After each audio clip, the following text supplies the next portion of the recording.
Kot izhaja iz mesečnega poročila o delu KPK za januar letos, je komisija zavrgla očitke o sumih vpletenosti in nepravilnostih zagorskega župana ter o njegovem vplivu na razpis Ministrstva za gospodarstvo, turizem in šport.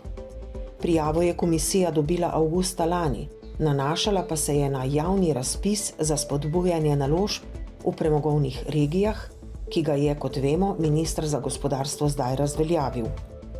Prijava je županu Švaganu očitala, da naj bi vplival na ministrstvo tako, da bi razkrival informacije iz razpisa in da bi bil ta prirejen.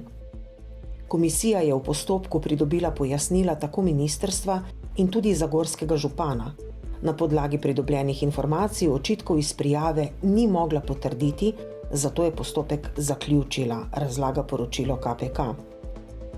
Prav tako je KPK zavrgla postopek glede domnevnih nepravilnosti zagorskega župana pri prodaji zemljišča v ekonomsko-poslovni coni Kisovec 2 podjetju Skiti in o domnevnem oškodovanju proračuna in podkupovanja.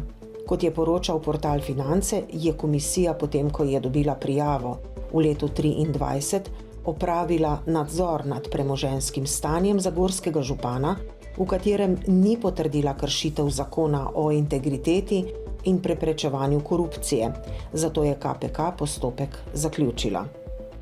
Zagorski župan je ob tem poudaril, da je bilo njegovo delovanje vseskozi skladno z zakonodajo in transparentno. Anonimne prijave pa da služijo zgolj političnim interesom in ne temeljijo na dejstvih.